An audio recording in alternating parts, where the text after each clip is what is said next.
Hello, this is a recording of the maiden MDE Water and Science Administration Climate Emergency Preparedness Training Workshop Series event. As we all too often do, we didn't start recording the workshop until a few minutes into the event.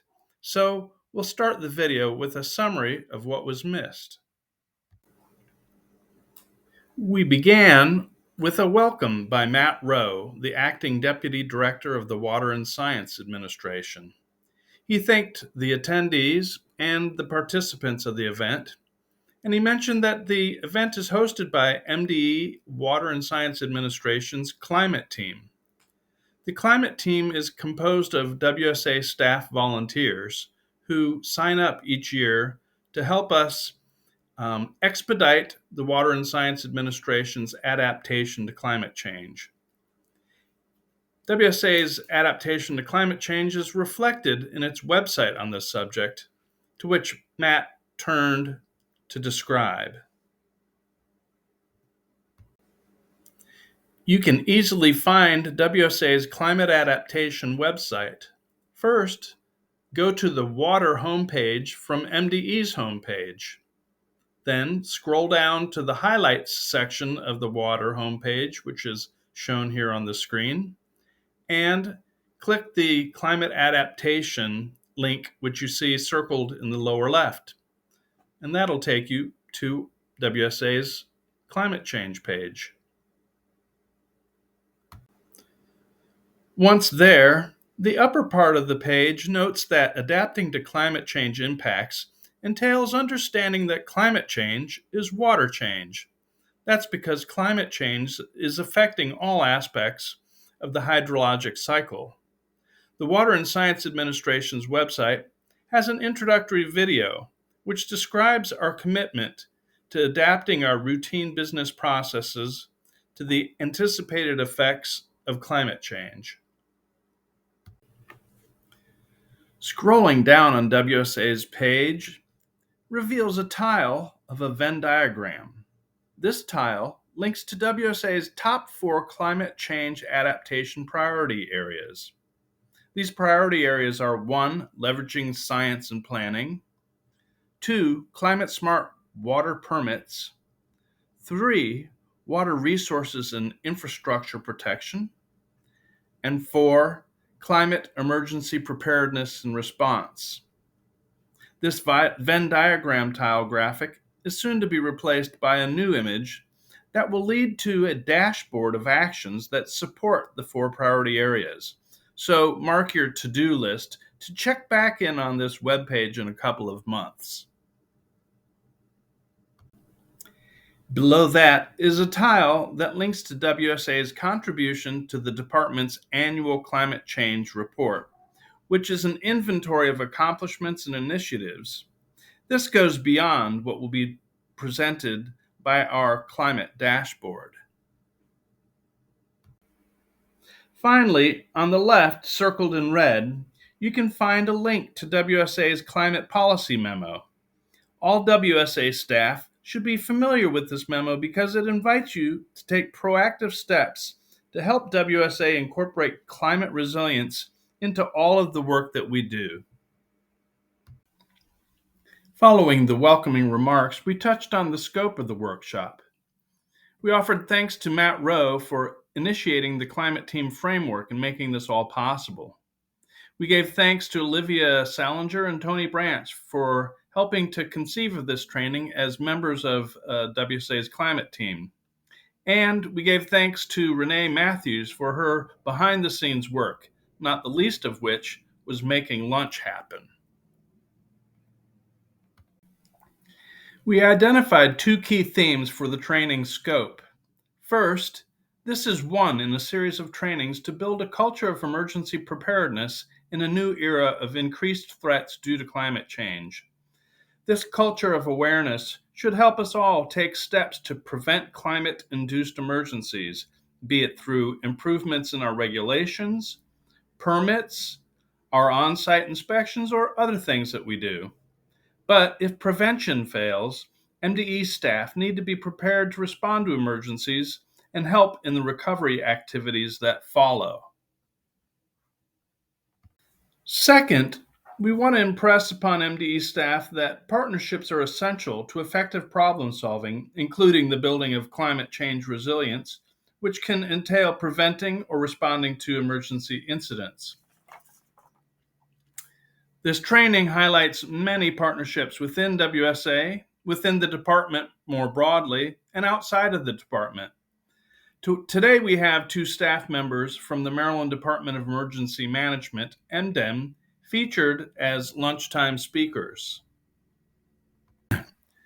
Finally, given that the specific topic for most of today's training is about MDE WSA's after-hours response procedures, I wanted to acknowledge WSA's compliance program staff who serve in the rotating role as after-hours duty officers.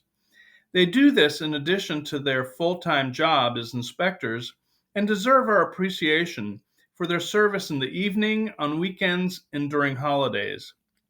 With that, we'll move on to a brief presentation about WSA's after-hours emergency response procedures. All right, here we go. All right, well, this is a very brief presentation. But I might have to stretch it out because our lunch hasn't arrived yet. Maybe I'll get your help with that. So I just want to point out that we're calling this, we're kind of trying to brand a series of events under the Climate Emergency Preparedness Training brand, if you will. And this again is part of the cross-program climate team we have of volunteers that are helping. And today's, as I indicated, our topic is the after-hours emergency response procedures, and this is just a general interest level training. Next year, we may go into more in-depth on it, or at least for the people that are involved in it. We're trying to revamp the standard operating procedures a little bit, so this will probably trickle into next year. And but we're just going to kind of do the highlights, if you will. Look at that work. So just super simple presentation. We'll give an overview of our after hours procedures, and then we'll circle back and talk a little bit about the role of the after hours duty officer, which is a rotating responsibility. So basically the compliance program has a lot of people who work in the field doing inspections. They're very knowledgeable about a lot of the different WSA programs, and that gives them a very good perspective to be able to respond to emergencies. So what happens is every weekend somebody gets a turn to be the duty officer. And so we'll come back at the end and talk about some of their responsibilities. So the basic concept is that calls from the public come in during after hours to the Maryland Department of Emergency Management, or MDEM. And if it's an environmental related type of event, and MDEM takes all sorts of phone calls, that is then directed to our duty officer in the compliance program, who then, depending on what the situation is, farms that call or the information out to one of many programs. You can see those indicated here. And so, for example, if there's some kind of spill or incident that might impact a water supply system, the compliance duty officer will contact the water supply after hours duty officer. So water supply also has its duty officer, but they don't get the initial call. They get the kind of the secondary call from our compliance program. Similarly, if there's a sewage spill and it may affect a public beach or a shellfish water harvesting area, our shellfish program, that's our public health program in our field services program, will be given a heads up about that, so that the people who do the shellfish harvesting are aware that their stock may be contaminated. And so you can see there are other common types of impacts, such as erosion and sediment control incidents at construction sites, industrial spills, fish kills and HABs, which are hazardous algal blooms, dam safety incidents. You know, you have a big heavy rain and a dam looks like it might be threatening to break. So these are common types of, not common, but the most common types of events, incidents that occur within WSA. So let's go to the next slide. We'll take a step back, and this slide kind of depicts a circle, a little bit larger circumference outside of WSA. So across the top, you can see MDE's Office of Emergency Preparedness and Response, which we oftentimes just refer to ERD, the Emergency Response Division. You may be familiar with these big blue trucks that MDE has, and we have a group of experts who respond to all sorts of typically spills or hazardous materials types of incidents. An example would be a big fire in a tunnel of a train track. Our folks were on scene there. And so they oftentimes deal with the incident while it's happening, as well as the aftermath, the cleanup process. There's the Land Management Administration. They have an oil control program, which is really a good partner with the Water and Science Administration in terms of keeping the oil out of the water. But sometimes things mess up, and then there's an emergency to respond to. Similarly, the Resource Management Program deals with topics like the spreading of manure or biosolids from wastewater treatment plants on farmland. And sometimes those materials are stored in large concentrated areas, and there can be a big incident, like if it rains and some big pile of manure hasn't been spread and incorporated into the soil yet, you can have a big problem with that. Similarly, we've got the Air Administration. A lot of incidents that impact the water also have air emissions associated with them, and there may be a need for evacuation. So another organization within MDE that we deal with.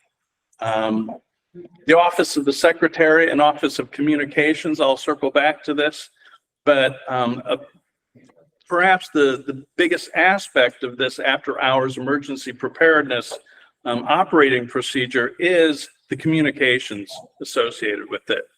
We, in fact, have another group within WSA that we call our Emergency Preparedness Notification Group, because the issue of coordination and notification of the right people at the right time is really central to the emergency after-hours response process. We deal a lot with the Maryland Department of Health, local programs, and emergency responders. So the local programs, oftentimes, as you're probably aware, local governments operate wastewater treatment plants, and they have sewage spills and things like that. But there's also, if you're having a big emergency like a dam threatening to break, where you may need to evacuate people, we would be engaged with the emergency responders at the local government level. I have to say that the compliance program not only deals with emergency responses after hours, but also violations, legal violations. And sometimes there are criminal activities tied up with some kind of emergency, right? Somebody screwed up, they weren't following the law, it released some, chemicals or other pollutants. And so you want to pull in the Attorney General's office as well.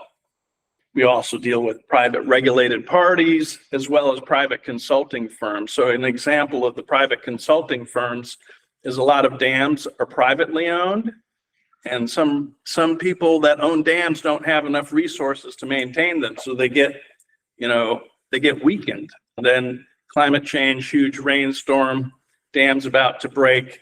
They're supposed to have an engineering firm on call, the private dam owner. So that's another entity that gets pulled in. So you can see there's quite an array of entities that get involved beyond the Water and Science Administration. So let me just circle back briefly to the duty officer responsibilities. Again, this is the compliance program duty officer. So one of the decisions they have to make is whether or not they need to respond immediately or whether they can respond later during regular business hours. So that's a common theme throughout the after hours standard operating procedures, is when do they actually need to go out and get on scene, or when they can come and visit the place later, or call somebody else to go out and actually make a field visit. They make a lot of subject matter expert referrals, as I mentioned before, and knowing when to involve, say, the drinking water program or not to involve them. We tend to want to err on the side of giving a call to other parties, other subject matter experts. In other words, you can call them, they can make the decision on whether or not they need to react now, or they can wait until business, during business hours. I mentioned this earlier, there's the whole question of notifying senior staff like Lee Curry, our administration director, the communications office. So there are guidelines on when to pull those folks in. Usually it has to do with either a death or large media involvement, but it's kind of a judgment call. We don't want to be calling Lee Curry every weekend for every little event. So there's kind of, where do you draw the line and pull in the communications office and Lee Curry. The other big thing, and it's easy to think of collecting the right information, but what happens is the Department of Emergency Management, Maryland Department of Emergency Management, passes information on to our duty officer, usually involving a phone number of somebody from the public, or maybe somebody that works at a treatment plant who's contacted them. And then our duty officer contacts the person again to get more information.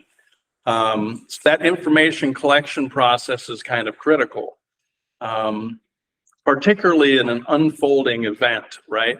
And it's always it's always difficult. So they have very specific questions that they should ask to try to optimize and maximize, the clarity and accuracy of information. And then to wrap up, there's the incident documentation, actually documenting what happens not only as the incident unfolds, but after they've gone out in the field and responded. And that's both for a variety of reasons it's important. One is just solving the problem. Now, oftentimes we're not the ones to solve the problem. It may be the plant operator or contractor that a plant operator calls, or some other contractor, but we're responsible for knowing what the outcome was. Plus, there may be, as I mentioned earlier, there may be legal ramifications. And so collecting the information in a proper way is important if something ends up in court. So that's the end of the presentation. Just kind of giving you that broad overview of our after hours emergency response procedures. So at this point, let's go back to the agenda, second to the right there. All the way from the back. Oh, let's see. So we're supposed to have our speakers and lunch, and I don't see our speakers here. Do Right here. Oh, there you are. I didn't recognize your, cover with your mask. Is Ken here too? Right here. Oh, you got your hair, I got my hair cut. COVID Right. number, that's for sure. You guys probably have presentations, right? Did you by any chance email them to me? Yes, I shared our slides, I think with both of you, because I wasn't sure whose computer this was hooked up to. So it should be in your email. All right. It's just a Google slide. Would it be from Vanessa? Oh, in my Gmail? Nope, right there. It's like the third one down. There you are. Perfect. Technology is on our side. Let's see. Slideshow. I need to share. Huh? So, I don't know. Jim, do you want us to go up front, sit here? How do you want to do it? You can sit here or go up front, however you want to do it. Doesn't matter to me. Let me just do a quick introduction. You didn't put your names on there, so. Oh, names are at the end, sorry. All right. So it's Vanessa and Ken from Maryland Department of Emergency Management. And your last names, I'm sorry. No, you're good. We could do our intros. Okay, very good. So good morning, everyone. First of all, thank you very much for having us. My name is Ken Maloney. I am the State Continuity Unit Supervisor at the Maryland Department of Emergency Management. We'll give you a little bit of a layout in a minute of kind of what the org chart looks like, but day to day, I oversee statewide continuity of operations. So I work very closely with ERD and Zach Barthel for MDE's COOP plan. Also, apologies, I'm going to do my best not to use too many acronyms. So what does COOP mean? Continuity of operations. Oh, there you go. So it's basically making sure that the essential functions of your department continue during a disruption. We also oversee, my team, the continuity of government plan for the executive branch of Maryland state government, as well as the macro enduring constitutional government plan for the state. We also oversee records management and records retention, as well as continuity communications. So my team is basically the real bad day folks to make sure nothing happens. But I'm going to talk to you guys today kind of about our 24/7 capabilities from a consequence management standpoint. So once again, thank you for having us. Oh, and I'm Vanessa Calavan. I'm the disaster risk reduction planner for MDEM. And that basically means that I do my best to make sure that Ken's job is really easy. So I do a lot of the kind of coordination between a lot of our statewide resiliency efforts, as well as kind of liaising between our disaster risk reduction directorate, which I know Ken is going to talk about a little bit, and our consequence management. Make sure all of our pieces in kind of in the right place, so that bad stuff isn't as bad, basically. Good deal. So also kind of echo what Jim said before, if you guys have any questions, please stop us as we go through it. I do want to make it interactive, be able to answer any questions you may have.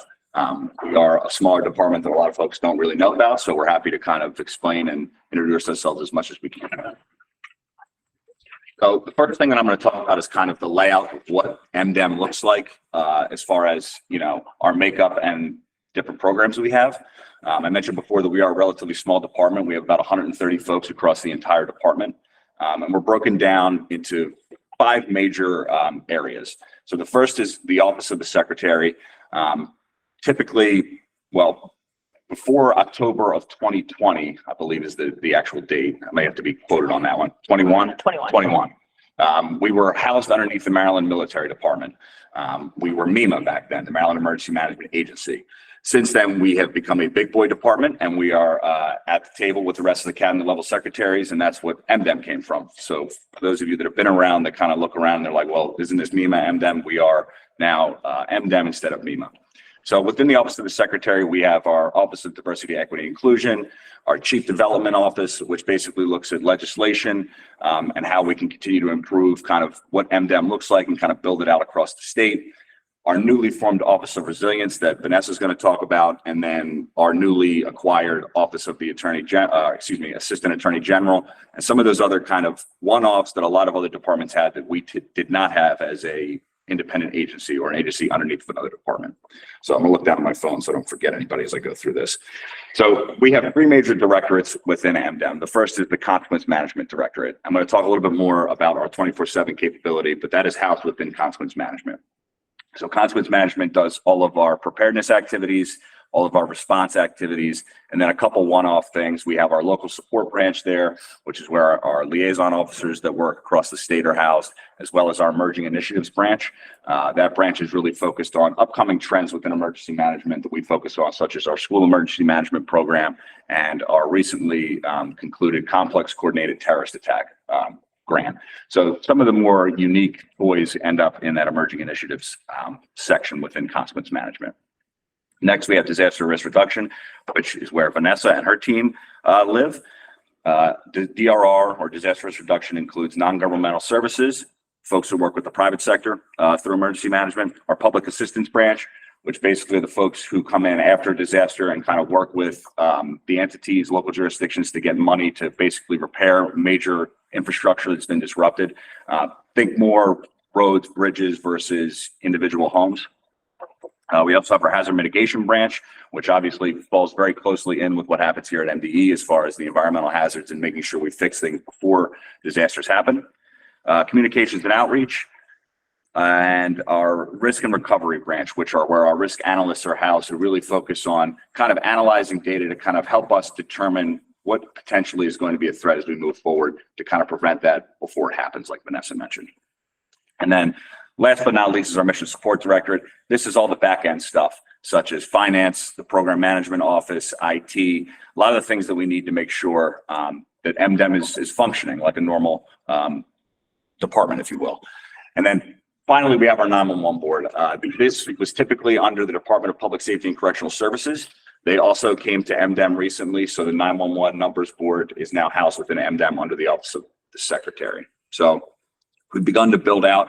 When I got hired by MDEM back in 2019, we had just over 50 employees. And like I said, now we have 130, and we are really starting to build out and kind of come into our own, really building out that capability that we have to kind of serve the rest of state agencies, local jurisdictions, and Marylanders as a whole. So you guys talked about how you have your duty officer program. Those calls that come in through MDEM that Jim mentioned come into our Maryland Joint Operations Center. So right now we are undergoing a pretty significant building renovation at our headquarters, which is up in Reisterstown at Camp Frederick, the National Guard Armory up there. Right now we are homeless, but our Joint Operations Center does have a home. They are currently housed down at Maryland Department of Transportation State Highway Administration in Hanover, Maryland. So all of our folks are there, and they are, as our response coordination branch manager likes to say, the lighthouse of Maryland. These guys are a 24-hour watch center that is the true first stop when something happens. So whether that's local jurisdictions calling in, other state agencies calling in, they are the folks who are the first line of defense that are informed when something is happening across the state. So some of the situations that Jim mentioned, they would be coming directly into our emergency management operation officers, or EMUs as they're affectionately called. And those are the folks who kind of triage those calls and push them to the right folks. So in a nutshell, a lot of what emergency management is and what MDEM does, we're like a very large switchboard. Information comes in, we process that information and alert and notify the right folks to kind of get them on board with us to really start responding to and really recovering from a lot of these incidents. Once again, I talked about alert and warning and notification. We have our way of pushing out notifications to our state coordinating functions. Once again, MDE, part of that group, all the different folks who need to be notified when something happens, the MJOC is responsible for that. They also do our blue sky or steady state resource management. So we do a lot of our work within MDEM on a platform called Web EOC. EOC stands for Emergency Operations Center.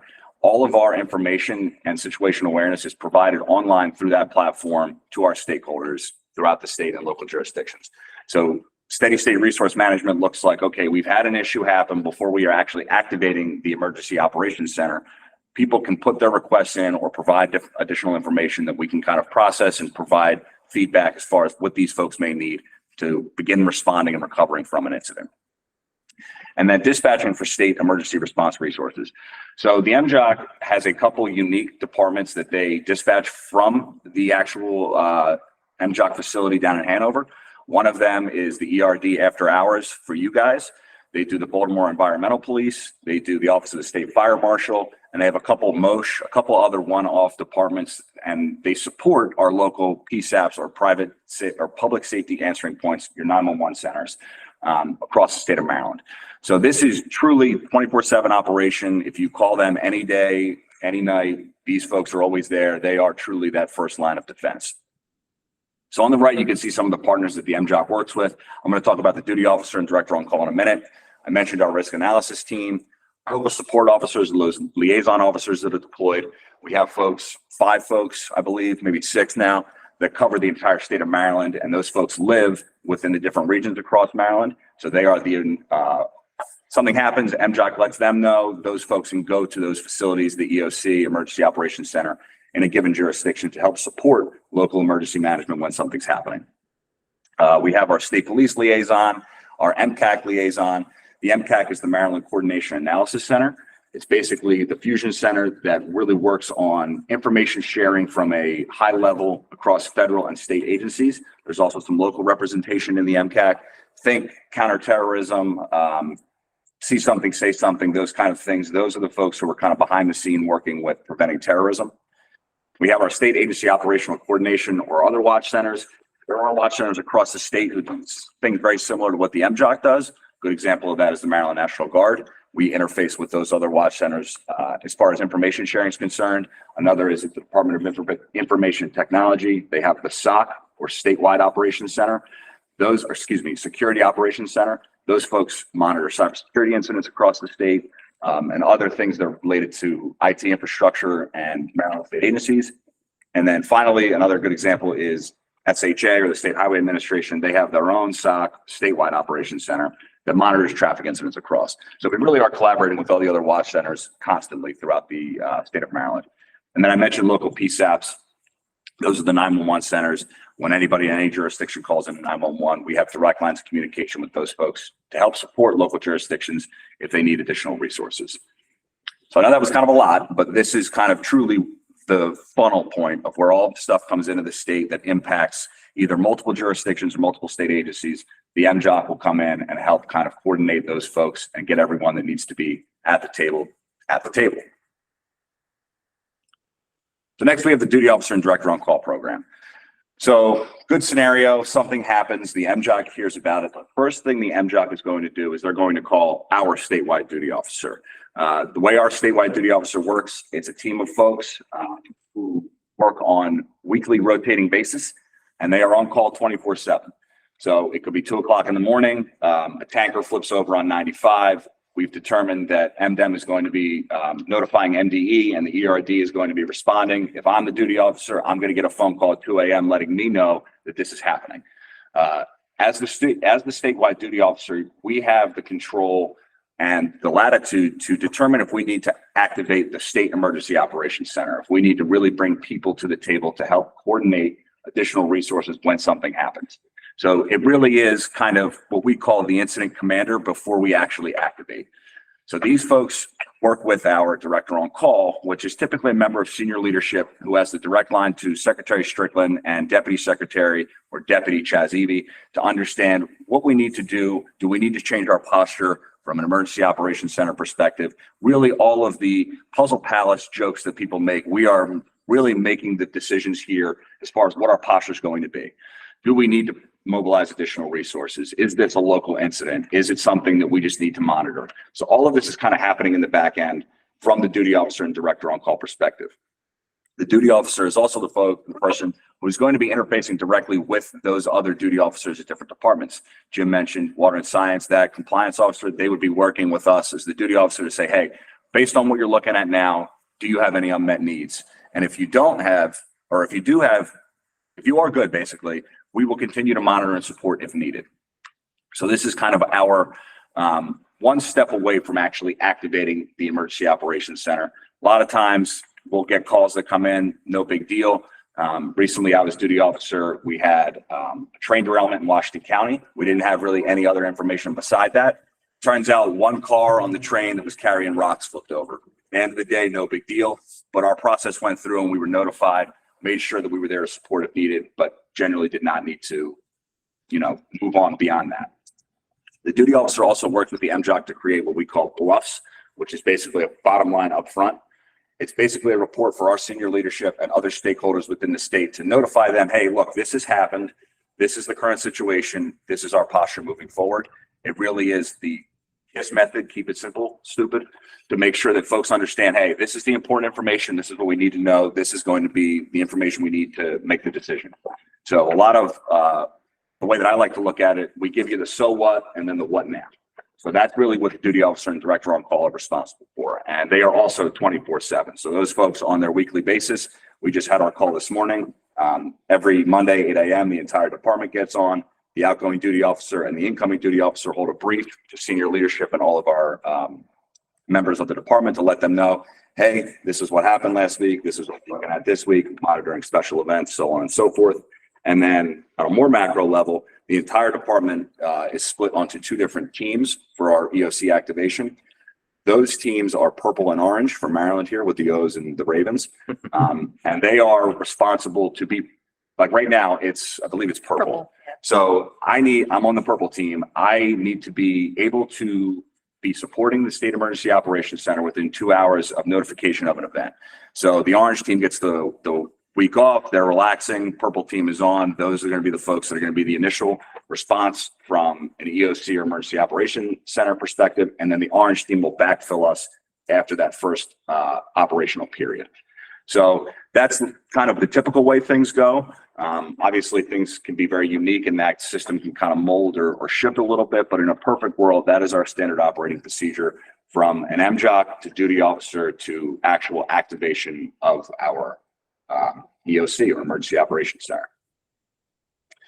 So before I hand it off to Vanessa, any questions about anything that I went over there? Yes, sir. I know you've only been there since 2019, but can you give any examples that would intersect with the Department of Environment in terms of activating your operations center? Absolutely. So a really good and easy example is our nuclear power plants, right? We have Peach Bottom and Calvert Cliffs here that impact Maryland, Peach Bottom being in Pennsylvania and Calvert Cliffs being down in Southern Maryland. We have exercises every year mandated through FEMA to make sure that we have our response related to any kind of nuclear event really buttoned up and well executed. So it should almost be second nature for these folks. Within preparedness, we have an entire REP program, which is our Radiological Emergency Preparedness Program. They work very closely with those ERD folks that we talked about from a nuclear response perspective. So let's say the MJOC gets a call, they have their own special phone with the power plants, where if the power plant's calling in and say, hey, we have a problem, immediately there's going to be notification and activation of specific protocol for a nuclear response. So through our exercises, we've worked very closely to streamline this process where if something happens, we know exactly what we're going to do as far as coordinating with our local jurisdictions, coordinating with our other state partners, in particular MDE, Maryland Department of Health, Maryland State Police, Maryland Department of Transportation, and coordinate what it looks like for us to respond to that nuclear event. Without knowing all the intricacies of the different exercises they do, I know that they focus on hostile actor. If someone were to get into the plant, if there were an accidental failure of some kind, they focus on plume exercises based on information we may gather through MDE and our risk analysts. Basically an inundation path. If there is an exposure or a leak, what does that look like? Who are we evacuating? How are we evacuating them?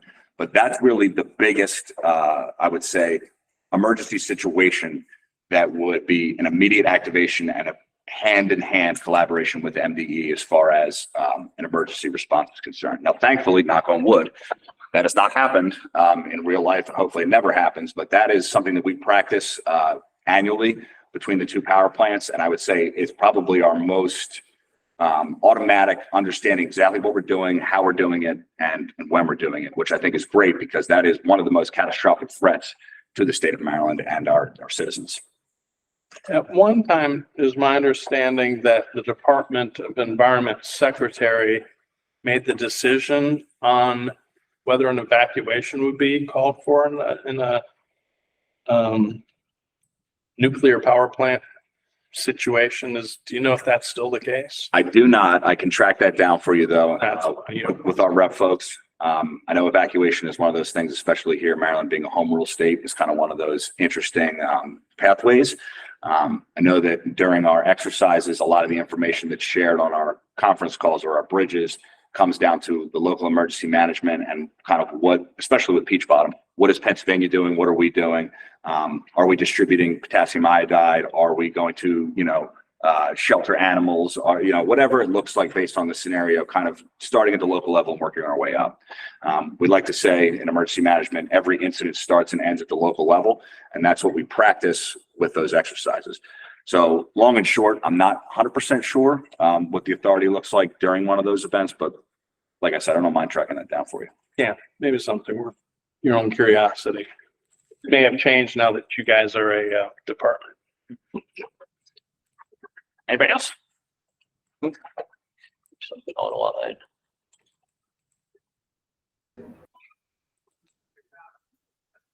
Go ahead, Hussein. Yes, thanks for the information. And I just had a question. How do we prepare people, citizens, to be able to make independent decisions as well? Follow the recommendations, but in an emergency, or to be better prepared for emergency, that aspect of, the knowledge development with respect to radioactivity, radiation, is very helpful in protecting people in many different ways. Like multidisciplinary approach would be very helpful. It prevents lung cancers, for instance, with radon. If people realize how important it is to measure the radioactive levels for different sources. So I was wondering if your group has considered this aspect of reaching out beforehand, creating this type of awareness of the phenomena involved, the information that is very useful with respect to measuring in real time, understanding what is happening around the citizens, where they live, in communities, in their homes as well. Yeah, absolutely. So that's kind of where I'll say in broad spectrum, and then I'll kind of narrow that down to the radiological example. So that's where our community outreach folks kind of come in. They are the forefront of pushing out and disseminating information to the public or amplifying a message of another department as far as what to do and when. A good example of that is the Know Your Zone program. A lot of the folks, if we are ever impacted by a tropical cyclone, have to understand what their evacuation zone is and when to evacuate and how to evacuate. A lot of that information is communicated through the Department of Emergency Management and amplified or amplified by local jurisdictions, depending on where the incident is occurring.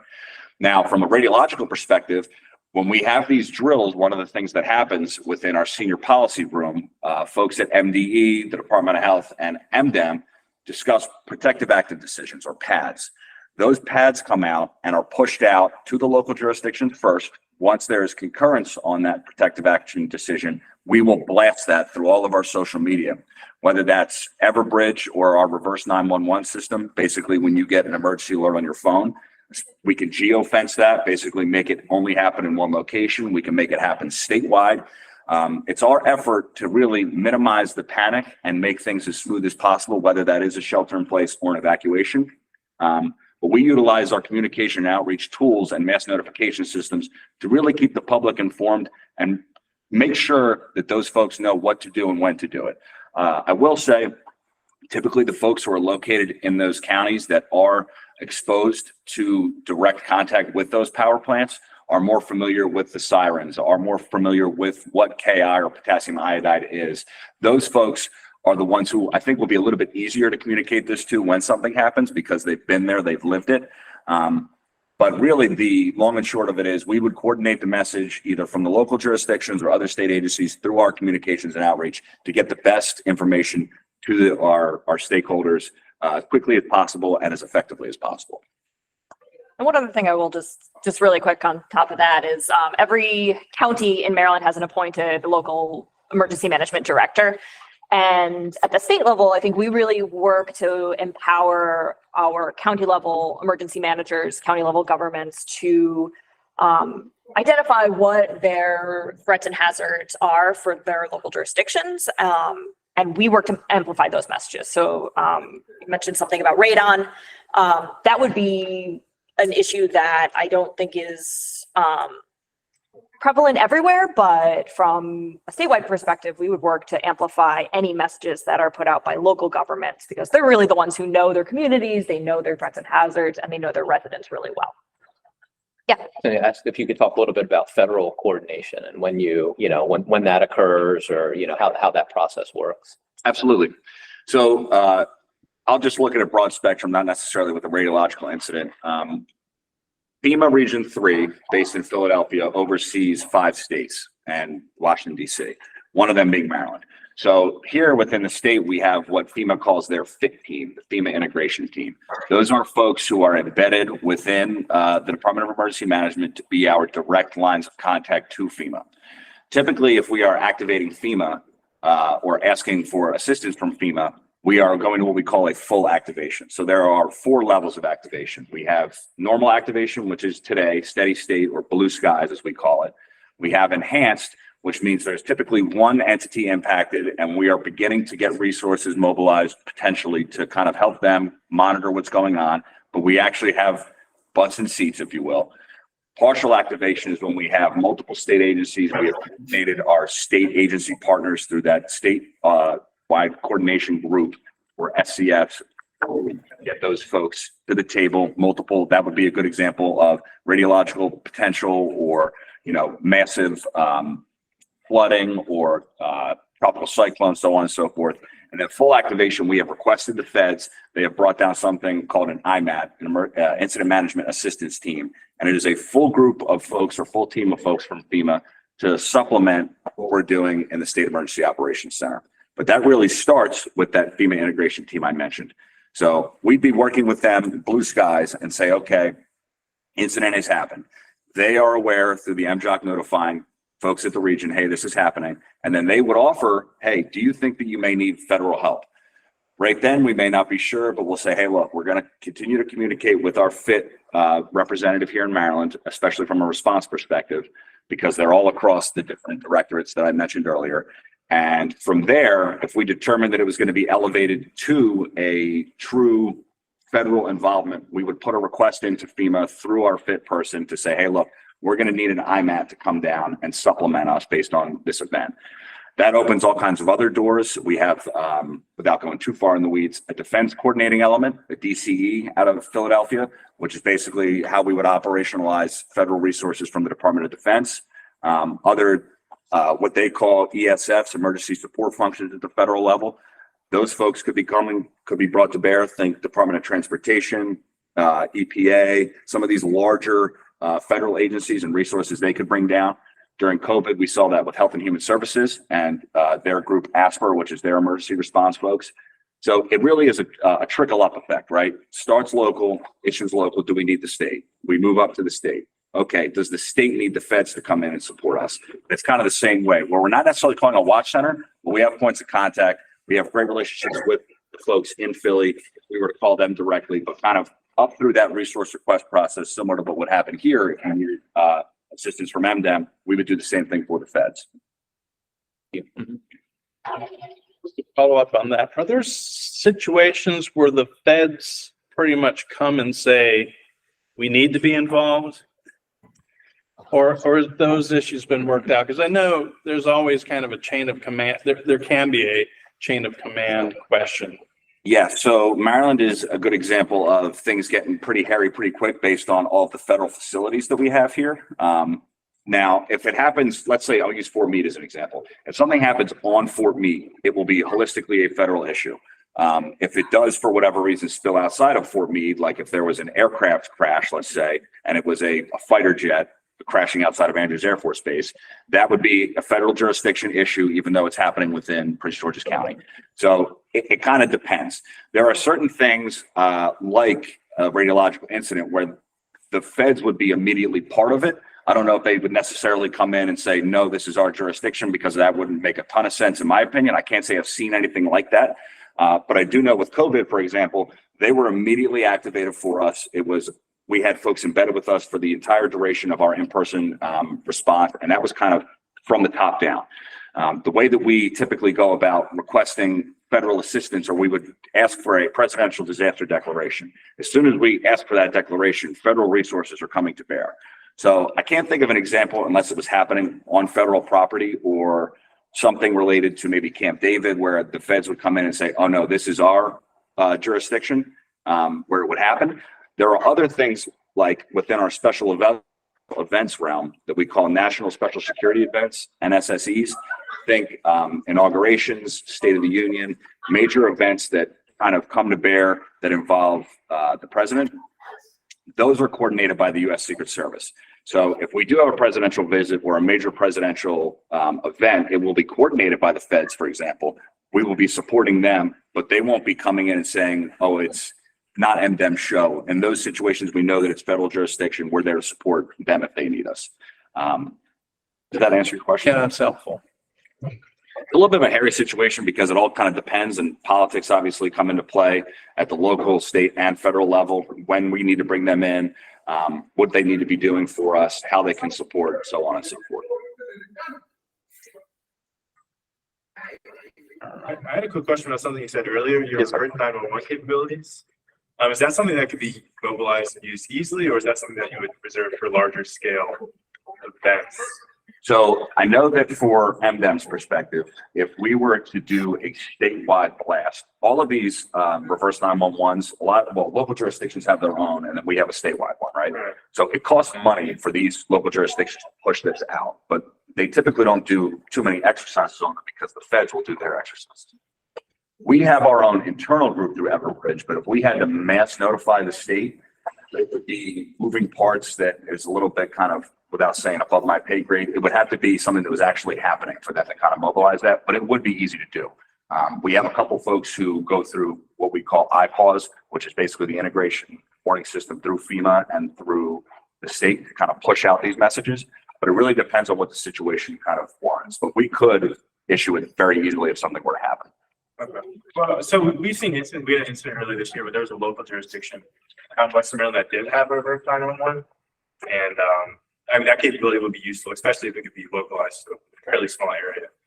Yeah, I'm fairly certain that we would have the capability, without knowing the true ins and outs of how the system works and kind of who does what where, to really geolocate and push information out. But that would be one of those things where, let's say it happens in Western Maryland, that jurisdiction calls into the abject and says, hey, we need assistance kind of pushing information out to our folks.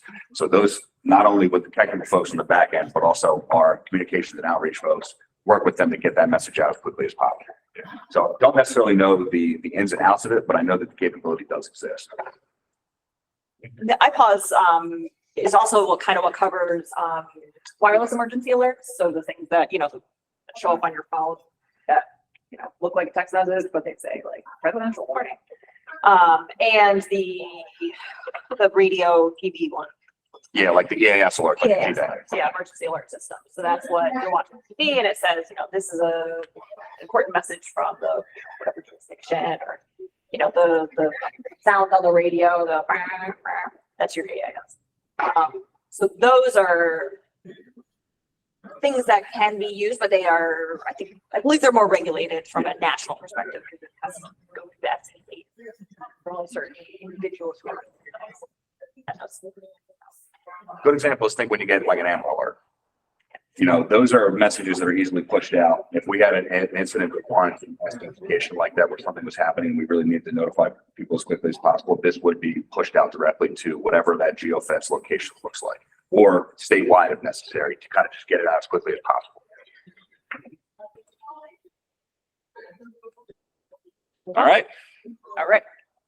So I believe up next. Just a quick announcement. Lunch is apparently coming in through the doors. The intent was to be eating while you guys were giving your lunchtime presentation. So I saw Matt go out and he's helping bring it in. If you want, I can just cover this slide. And then after this, I'm going to talk about the Office of Resilience, which I think would be, if you want to take a quick break for people to get their. Might make sense. Okay. So I'll just talk really quickly about the risk analysis team. So we have at MDEM, we have 5 GIS specialists. They also have a rotating RA risk analyst on call. They are kind of what help us to identify risks and hazards that might be coming down the pipeline, whether it has to do with weather, planned events, that sort of thing. Or they're also notified along with the duty officer if something is happening in the state that might result in any cascading impact. So that could be something like a traffic accident or something happening nationally. So they tend to focus on a very wide range of things. We have one who is dedicated to weather. He's a trained meteorologist. We have one who's dedicated to infrastructure. I'm not sure what the other ones are specialized in, but they cover a wide range of things. They offer mapping support. So internally and externally, if anyone needs assistance with any GIS mapping, they can help with that. They are a really important part, I think, of our 24/7 capabilities, because they can transition really seamlessly from just kind of a monitoring posture into an actual incident analysis capability as well. So we always have someone who's on call if there's some kind of severe weather outbreak or anything that could potentially turn into a big deal. They are always looped in. Recently, they've been monitoring some national trends. So we are working on, we sit on a few different working groups for the migrant support initiatives from undocumented folks who are coming up the US-Mexico border. They are kind of working on monitoring that. They are monitoring recent events happening overseas. And they are also monitoring the federal budget issues and determining what the likelihood is that we could be seeing local impacts from the budget shortfalls and that sort of fun thing. So then I was going to talk about the Office of Resilience. If you want to pause. I think the food, I think your idea of having a break and bringing in the food might work. But I did have a question. Maybe I'll multitask and see what these folks are doing out there, because I think they're in the hallway behind us.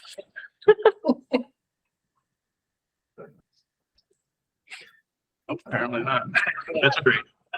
The food's here, but it's exactly where is the question. But you had talked about your go back a slide. Yep. The mapping support.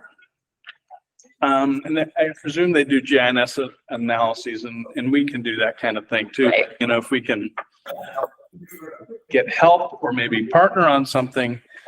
There have been questions about vulnerabilities of various types of water infrastructure, and our two big types are drinking water treatment systems and wastewater treatment systems. And then there's ancillary elements of those systems that are kind of sprinkled across the landscape: collection and discharge. And I had a colleague of mine ask, was it possible to do some kind of assessment to see which of those systems are, kind of basically a prioritization, which ones are more at risk.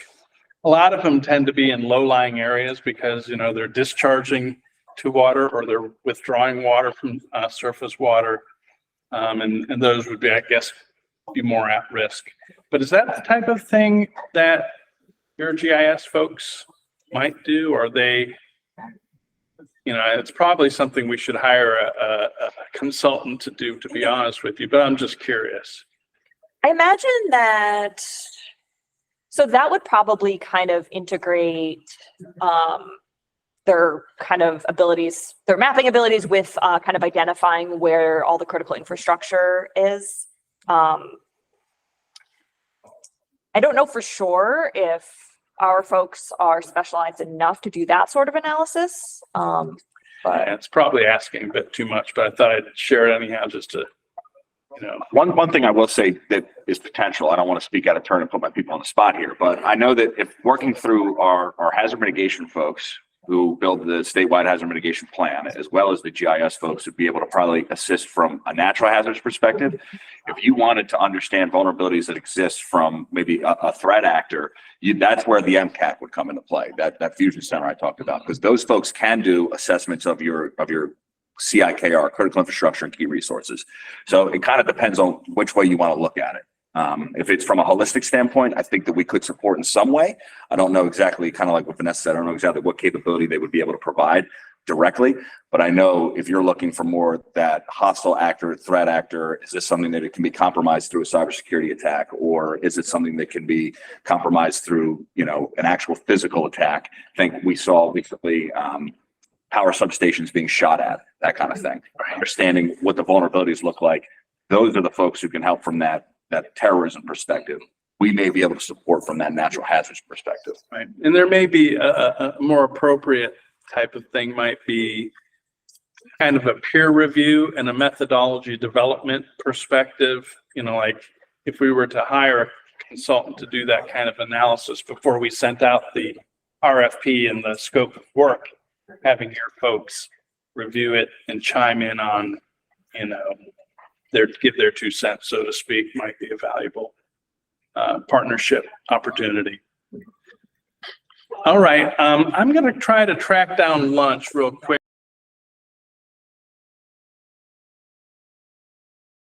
All right, I think we're ready to.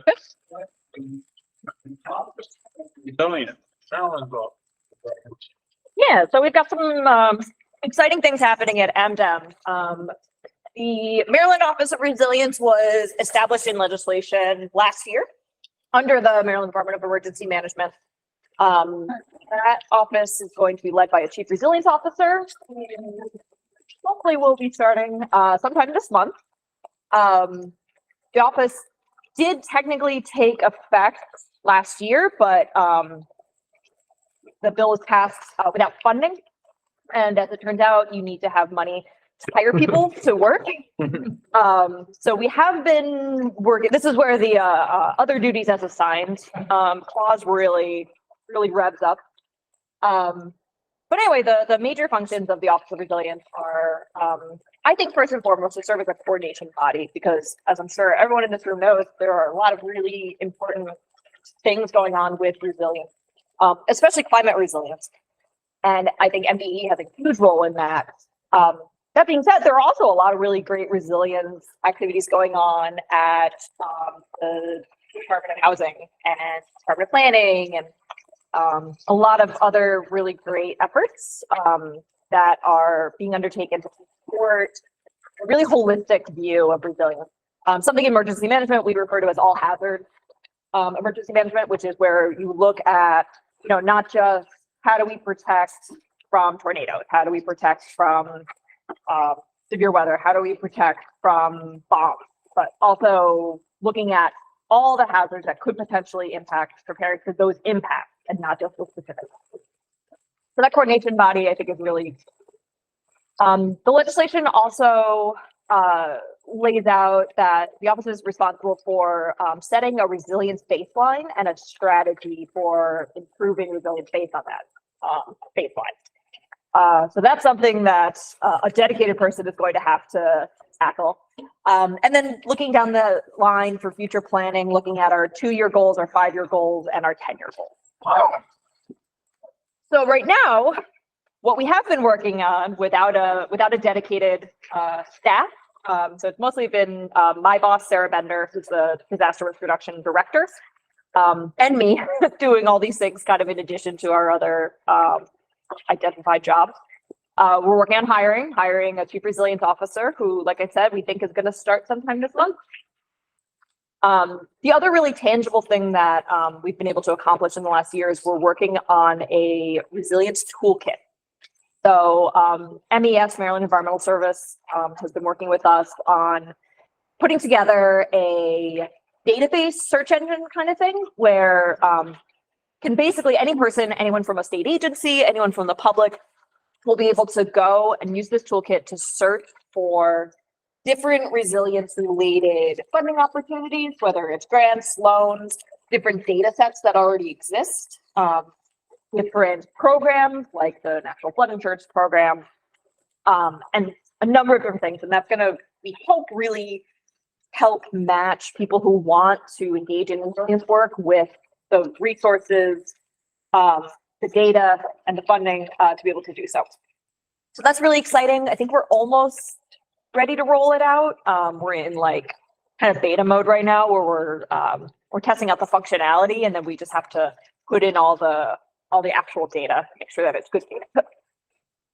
We've also been working on identifying existing efforts. And one of the things that we're learning is that, like I said, there are a lot of really great efforts that are already being done at the state level, but there's a lot of overlap.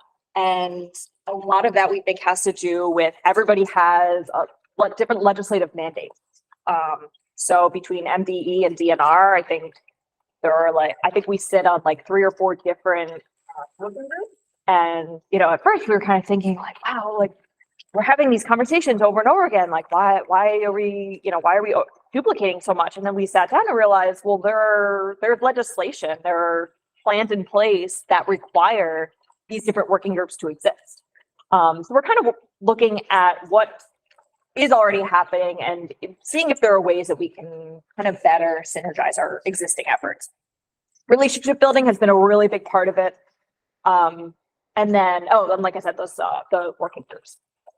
So looking ahead, once the Chief Resilience Officer steps into the role, we're going to be looking at hopefully successfully transferring the knowledge that we've learned in the last year and the relationships that we've built with other state agencies. We also, I should mention, we also did a survey with local jurisdictions on their individual resilience efforts, whether they have done any work on, you know, for example, establishing local resilience authorities, or if they even see that that is a necessary thing to do.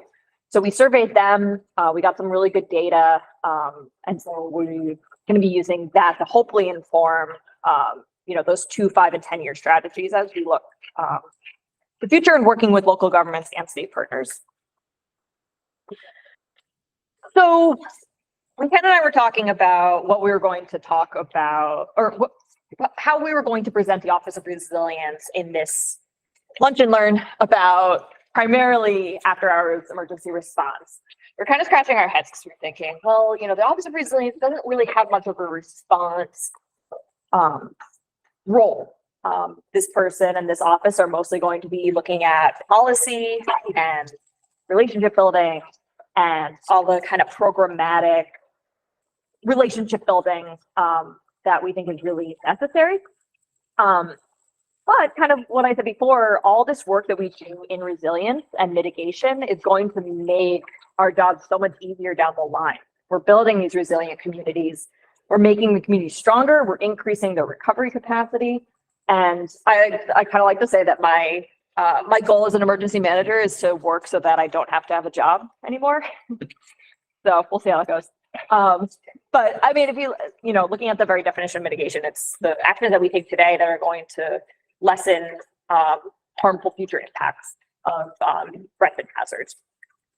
And something that I think is really cool, you know, we're in the Office of Resilience, we're really taking an all hazards approach. So we're not just looking at climate resiliency, which I know is really important, especially to the people in this room, but we're looking at things like food security and how threats to our food system, whether it's declining federal benefits, whether it's destruction of agricultural land, climate change, all these things, how that impacts people's ability to get nutritious, culturally appropriate food. Air quality and water quality are things that we're also kind of looking at a bit. You know, this past summer with all the air quality alerts from wildfires, we're kind of looking at, well, what is our role as emergency management in making sure that people can take action to protect themselves. And I should have also put water quality in here because I know that's especially relevant here. But we've had a couple of different water quality incidents in the last couple of years. One that I was kind of part of, I should have mentioned before, in Baltimore City, I don't know who remembers, but they had an E. coli detection in their water supply.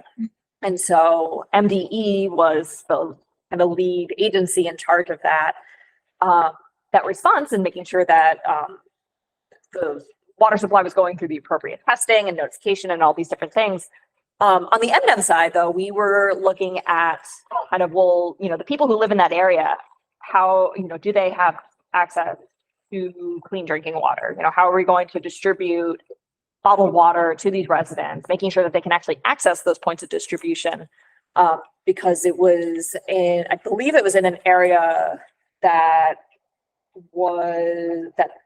didn't have a very high car ownership, right? Yeah. Really low rates of vehicle ownership. So we had to really look at, where are we going to put these points of distribution? Where can we set up, how can people walk to them? And if they can walk to them, can they carry the pieces of water that our partners were distributing? Not to mention it's Fleet Week too. It was Fleet Week. That's right. I forgot about that. So all these different kind of cascading incidents can really make or break our response to these events. Also, a thing I didn't even think about is when you identify a point of distribution, can you get a tractor trailer in there? Also very important. Extreme temperatures, another obvious impact of climate change. We say that flooding is our biggest threat in Maryland. I don't know if that entirely accounts for the human cost of disasters, because extreme temperatures kill more people and cause more early deaths in the US than any other hazard. So I don't mean to end on that note, but anyone have any questions about the Office of Resilience, or kind of going back to Ken's presentation earlier? Sir. I know you mentioned a survey of counties, and also I wanted to ask you the two questions. There's a MDE office, it's called Resilient Maryland. Have you been working together with them? I believe the Resilient Maryland program is mostly a funding mechanism for microgrids, right? Yes, but they have a follow-up process after the funding. There is a way to find out how effective it is and how they got to that level of microgrid, and what is the potential for voluntary growth of microgrid, meaning the private sector can come together because of their own interest, not just funding part. And the second question is, did a survey of the counties, and got information. We also do, department does it for different initiatives to standardize technology, which we do it in a very open format. The way it is done is the data is shared immediately with all the partners and also regionally as we get the data. And the reason is we get a lot of valuable information in the process itself. You do not need to summarize it, develop a report, and then get the feedback, then you revise the data.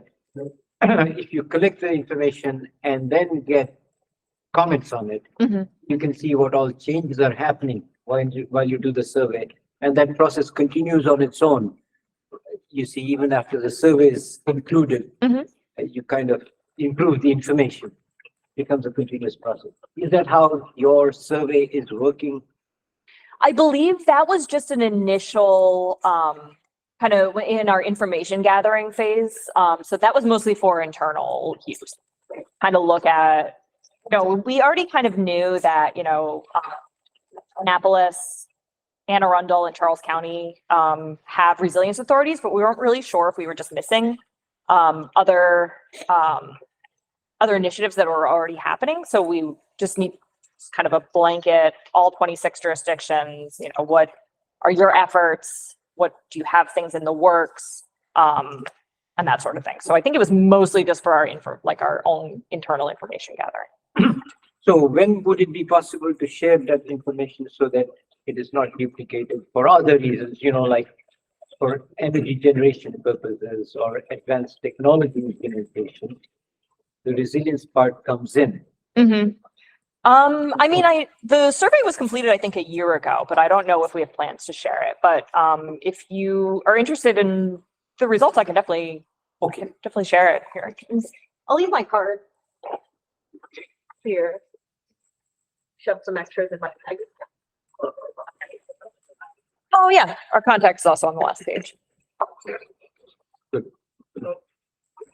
have a question. This is more for Ken. Just a little bit of background. I'm a inspector in the compliance program. So talked about or being, the duty officer responsibility. So one of the things that we frequently discuss, and one of our things that complaints are this: sometimes we don't get accurate information. Especially when we're trying to contact the people who have contacted MDEM, and then we're trying to reach back out to them for more information. The information is that we get from you guys is, sometimes incomplete or incorrect. For instance, there are some entities that instead of providing us the phone number of a person who actually called us or called you guys, it said, for callback number, and they'll get the date time, office number, and then we try to call back, and then we can't get anybody because somebody there is in the daytime office. So what are you doing to ensure that the information that you're getting from the public or from the regulated entities to ensure that you're getting good information to pass along to us? So it's a good question. I will say, one of the things we've noticed with the MJOC is one of those things where institutional knowledge is such a huge part of the position, right? Because if you are, it's shift work, it's dispatch work, it's a lot of these folks, unfortunately, there is a pretty high turnover rate. It is having the folks who are trained or the MJOC supervisors that understand kind of what's happening and the information that they need to gather in order to create, useful information for you when something's happening.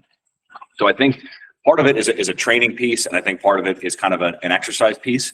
And I know that we are doing internal exercises with our MJOC folks as they come on board. We're starting to build out more kind of real life scenarios so these folks can kind of work through some of those things so those gaps don't happen. We really look to have each MJOC shift has 4 folks on at all times. We really want to create as few information gaps as possible or have that ability, because these dispatch centers are not like your typical 911 center where people are isolated. It really is more of a collaborative room. So I would hope, as someone who doesn't work with the MJOC leadership, but I would hope that those exercises are kind of reflecting that idea where they want to throw them curveballs to make sure that if you don't get good information initially from the person who's calling the MJOC, like you said, you're going to get poor information from us. We are doing what we can, I would say, through those exercises to kind of minimize that.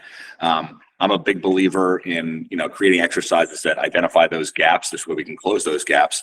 I think sometimes that makes people a little weary, but it is good feedback. I can definitely bring it back to those folks to kind of understand when we don't want to whisper down the lane, path to happen where we get one piece of information, then the next time we hand it off, it's either incomplete or it's incorrect.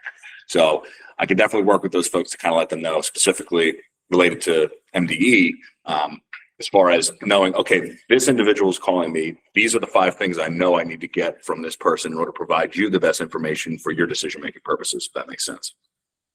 Well, we appreciate that. Definitely. Yep.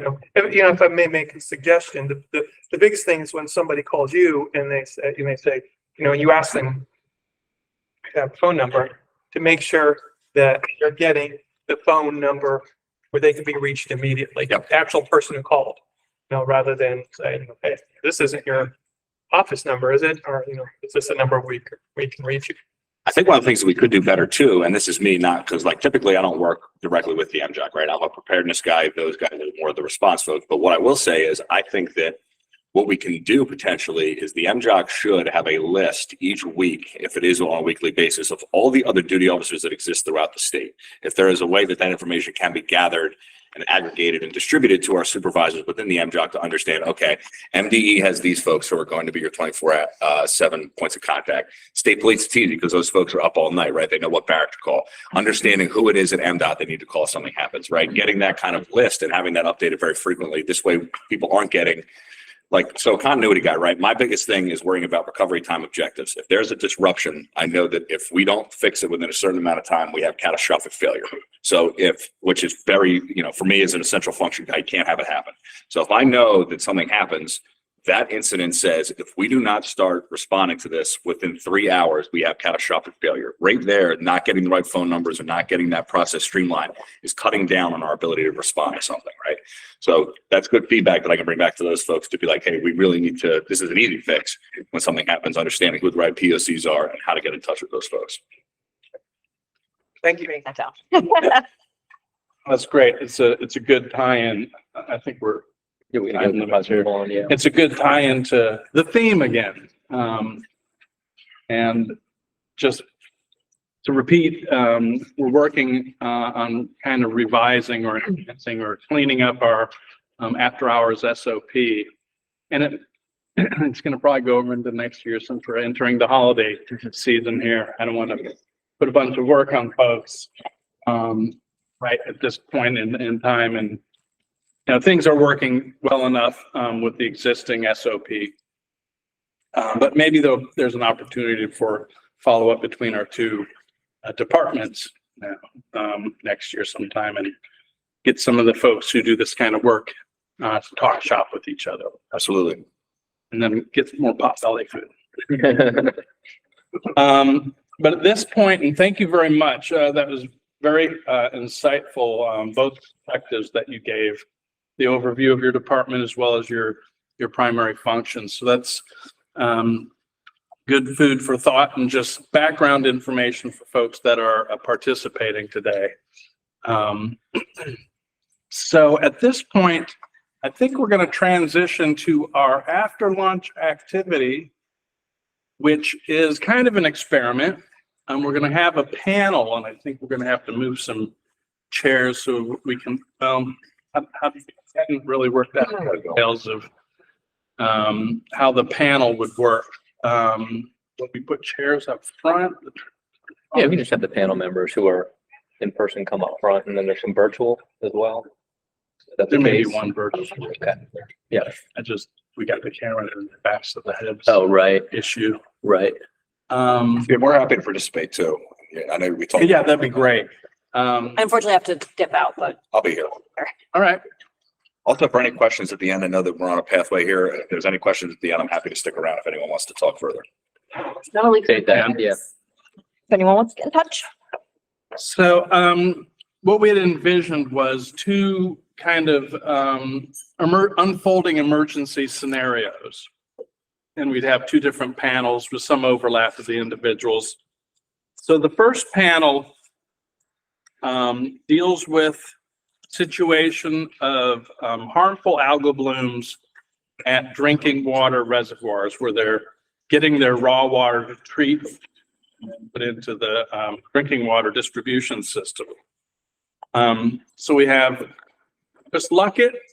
Maybe we can just stay in our seats. It's probably just as well.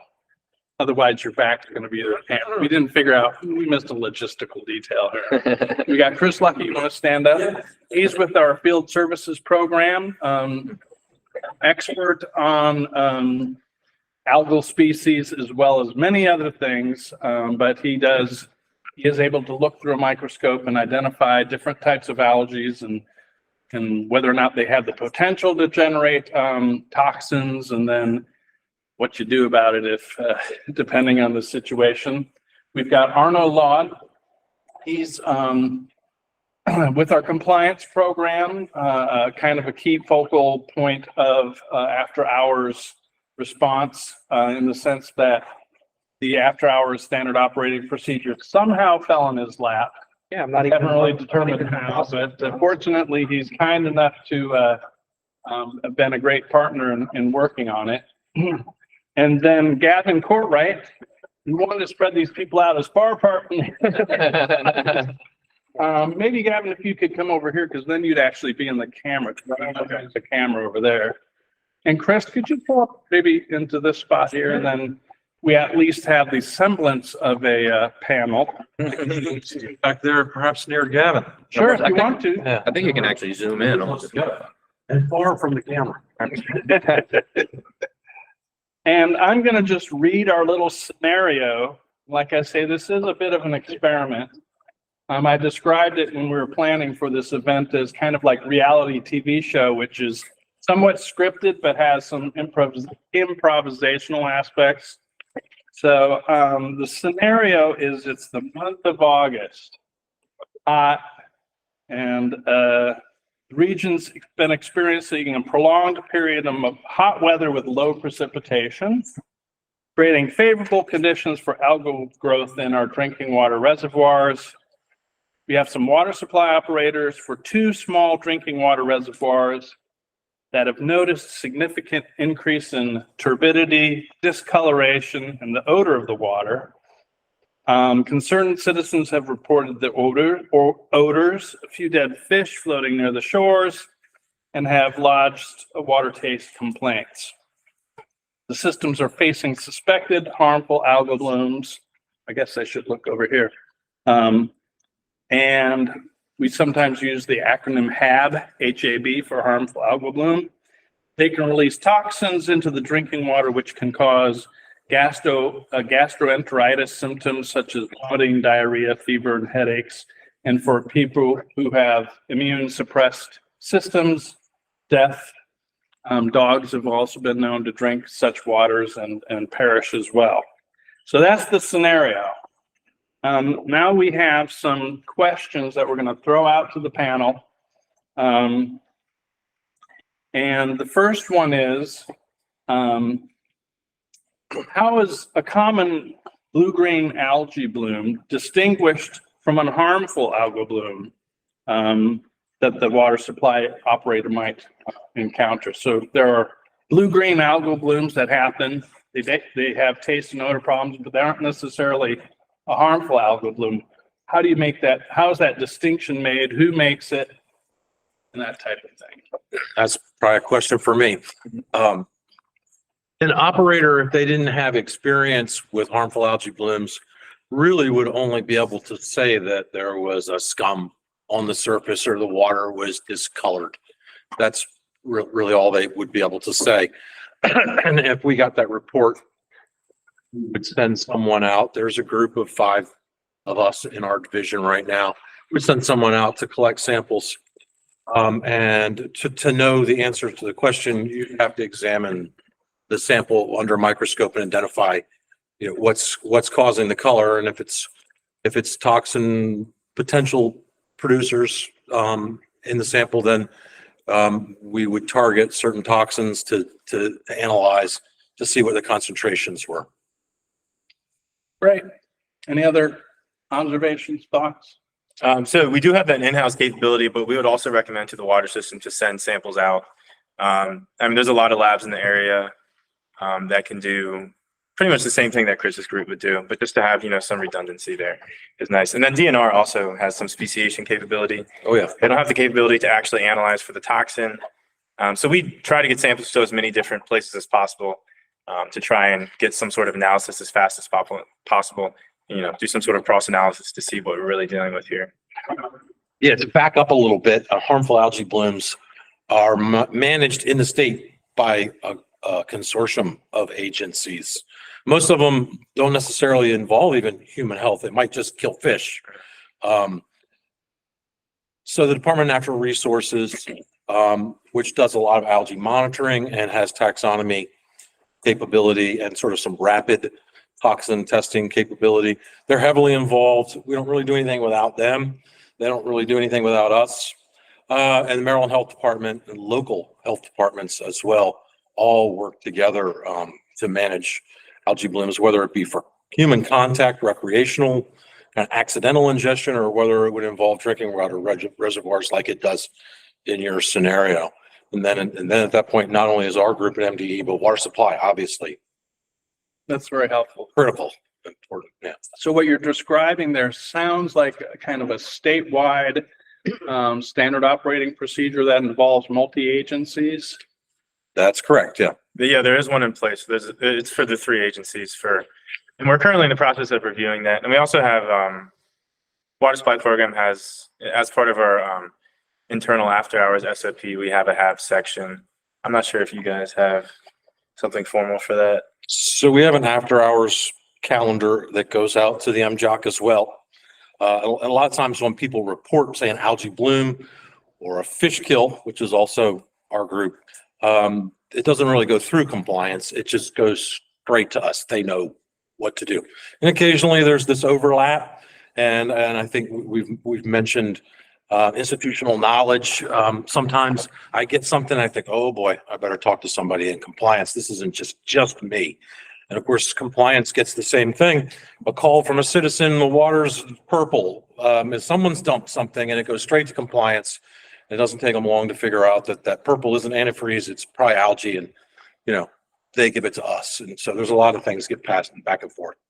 Yeah, and generally, like Chris said, a lot of times when we call them, they already know about it, so there's already a response, so we don't send an inspector out, vice versa, so we don't waste resources like that. Try to prevent that, yeah. Yes. Sounds great. This is, I guess, more for Gavin, perhaps. Do the water system supply operators typically have SOPs for harmful algal bloom events, or? Yeah, so actually recently we sent out, we didn't send out a survey, we had our county specific inspectors and engineers ask all of the surface water systems in their counties. And basically there's only one system in Maryland that has a specific SOP. That would be WSA, which makes sense. They're a very large system. All the rest of them kind of just wing it a bit. So one of the things we're trying to do is send out some resources to them and conduct some training to ensure that they're all aware of, the dangers of HABs, what it would look like, and have some sort of procedure in place to deal with that when it happens. So it's a work in progress. We hope to have that up and running by next HAB season, which is going to start around June, July next year. So Excellent. Very, very, very helpful. So can you speak maybe a little bit about how things might differ if there's multiple events going on at once, or is it just you work later hours and more partners are involved? I think we can multitask. There's enough people to go to two different reservoirs, I think, and do this at the same time, but we're resource constrained. I imagine water supply is resource constrained too. Just the money to pay for the analysis is not a budget line item. We're sort of borrowing from Peter to pay Paul just to run the ELISAs. So, I mean, there would come a point, maybe it's the third reservoir, maybe it's the fourth, where, resources would be a problem. yeah, and we would ask systems to send their samples out of state to a lab if possible. We would probably prioritize based off of which bloom looked the worst, which ones we would analyze first, or based off the speciation of the sample. Great, that's helpful. This is my last question, but if there's others, open it up. So you have a HAB event. I'm kind of more familiar with the ones that are not necessarily in a drinking water reservoir, but who's responsible for determining the event is over? Making that determination that the harmful algal bloom is no longer posing a risk or a threat. The SOPs call for 2 consecutive samples to be analyzed for toxin and have them be below whatever the management threshold is for that toxin. And then you would say it was over. If there was an advisory against contact, or, that would cause it to be lifted. You might want to say something a little differently about what would happen in an actual. Well, we've never had to yeah. do not drink orders, in Maryland. But you have like not go in the water or. Oh yeah, we have plenty of those, but so you might want to say something about. Yeah, I mean, if it was on the drinking water side, it'd definitely be a data-driven decision. It wouldn't necessarily be the responsibility. I mean, it would be a collaborative effort, but it would be based off the data that was available to us. Recently, for an incident, we want to make sure we're sampling throughout the water system, not just at the intake and the finished water, but also in storage and distribution, and at taps and distribution. So we just want to make sure that the entire system is free of any toxin, or the toxins are at an acceptable level throughout the system. Right. Anyone have questions or comments on this scenario before we move to the next one?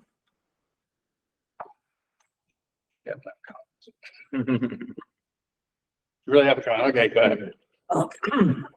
I just wanted to ask you, in the sampling part, before the sampling is done, is there any possibility of utilizing remote sensing to determine, the probability or to identify the seriousness category type of thing?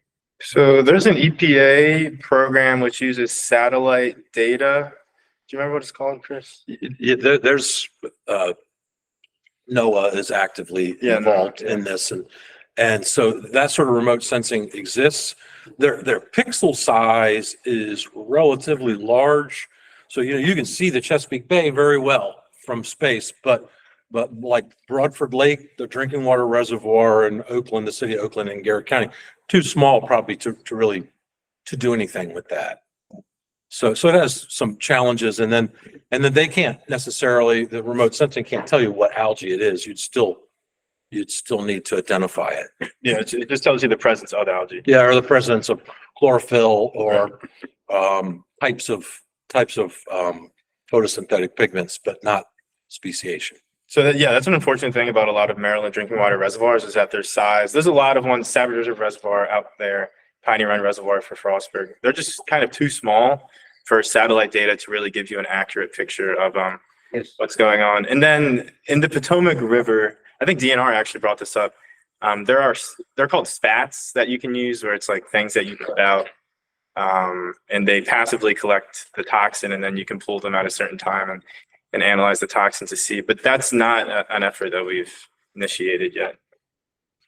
See, for air, they're using a lot of low-cost sensors that communities have access to. And when there is a suspicion of what is happening for air, they are utilized predominantly, by maybe 100 citizens. So if something similar is attempted for water, around that water body, probably that digital image can be enhanced because there is local access, and the decision-making process would be a little bit easier, facilitated. And also these images can be logged into a system that does the interactive tracking as well. There is a possibility they can be included in that type of tracking system. Yeah, it's possible. It raises the question of whether or not there is a atmospheric signature from tabs. I know that. Oh, there's an atmospheric signature from cyanobacteria, which HABs are a type of there's certain cyanobacteria that can produce toxin under certain conditions, and they do have a specific signature. Do you remember the pigment? They can look at various wavelengths of light. Yeah.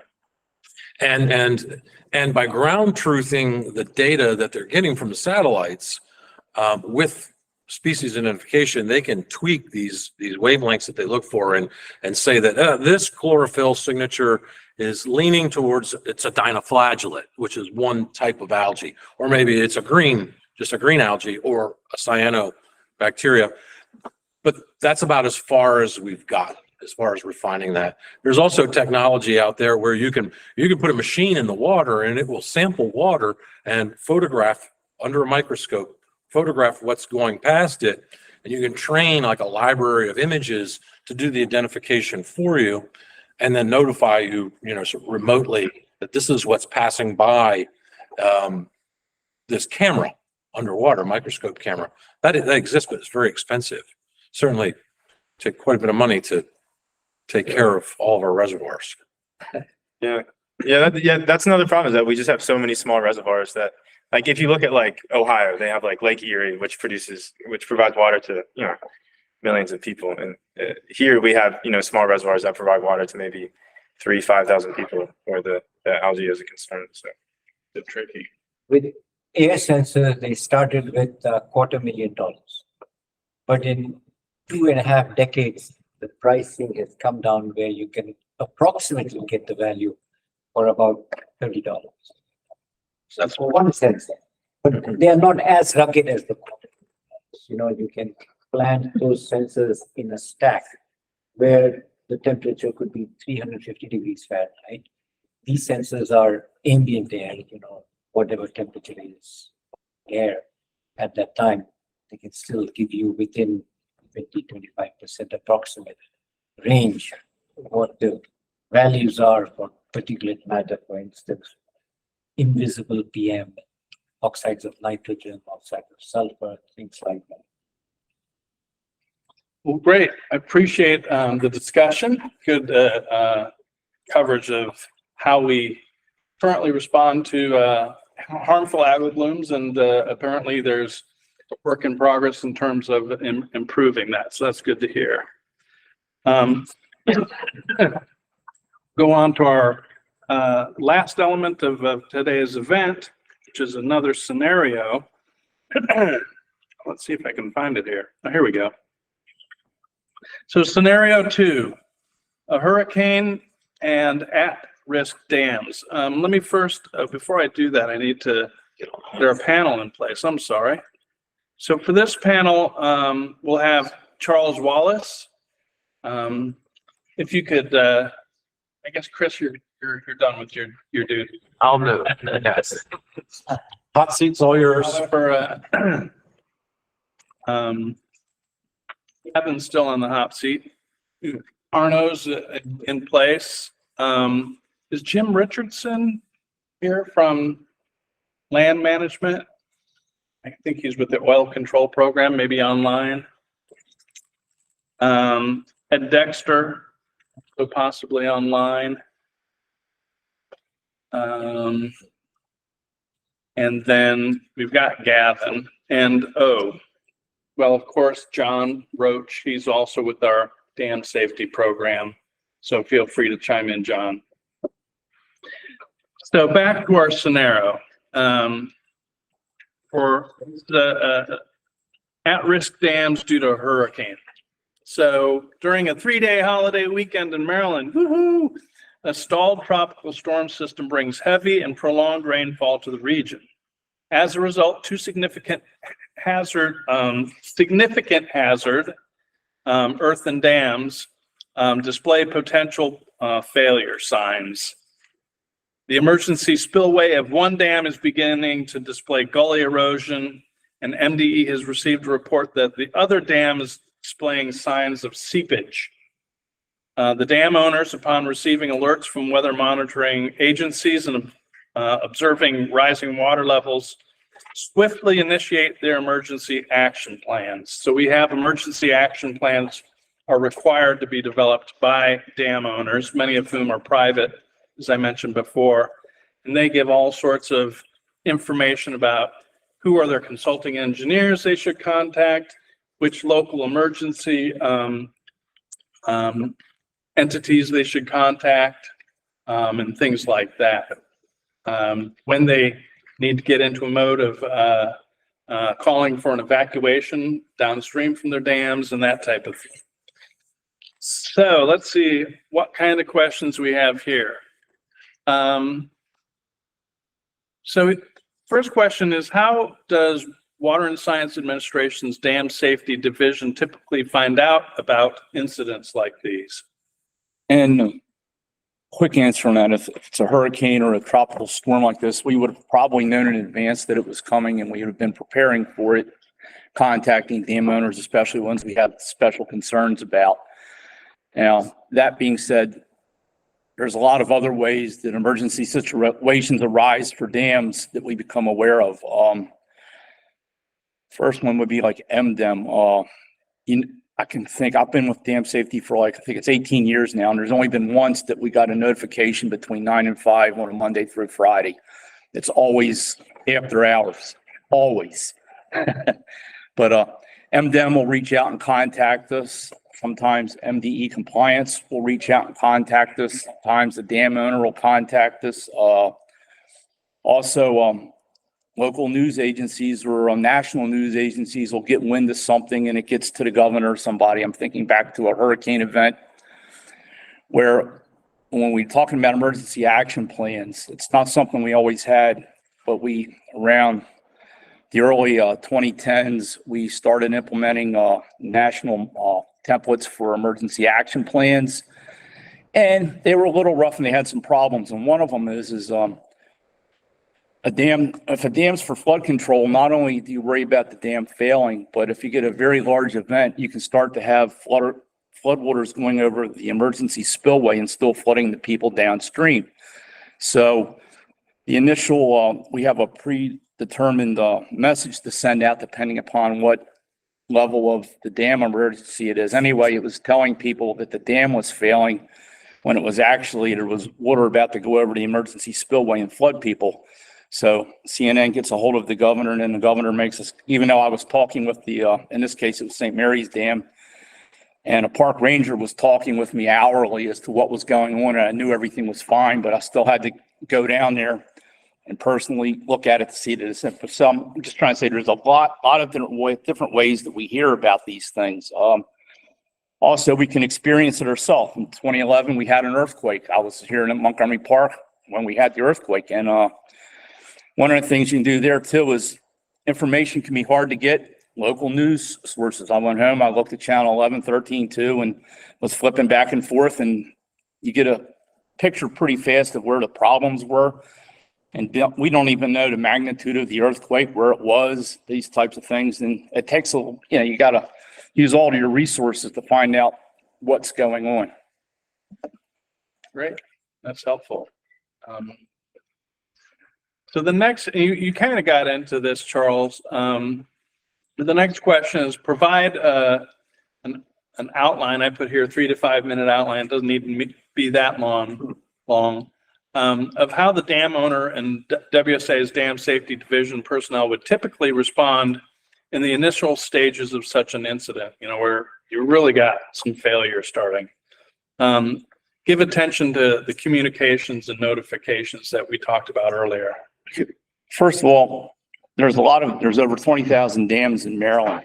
Most of them are smaller. They're the run-of-the-mill stormwater management facilities type things, but the larger ones tend to come to us, and we keep a Maryland dam inventory of those dams. And there's about a little over 600 dams on that inventory, and probably a little over half of those are what we would classify as significant or high hazard dams that are really concerned. And it's really easy to classify these dams. We're not talking about the condition of the dam. We're simply talking about if it fails, what's going to happen downstream. So a high hazard dam, if it fails, somebody's likely to die, or there's likely to be massive infrastructure problems. A low hazard dam is usually pretty easy too. They're a lot of times in the middle of nowhere. And if it fails, there's no infrastructure, no population at risk. And then you have significant hazard dams, which is kind of in between the two of those, where there's a little bit more judgment. It's possible somebody could die, or there could be some infrastructure damage if it was to fail. Now, if it's a high hazard or a significant hazard dam, then by law, those dam owners are supposed to have an emergency action plan on file with us at the dam safety. We have 2 divisions, and they're supposed to update that annually. And the big thing with the emergency action plan is it tells you who's at risk downstream if it fails, and then you have a communications outline as to who to notify. And the other thing with an emergency action plan is we have 3 levels. Level 1 is a non-emergency event, really something unusual is going on. You need to investigate it, figure out what the fix is, and work on it. A level 2 event is where now the dam is in serious danger of failing.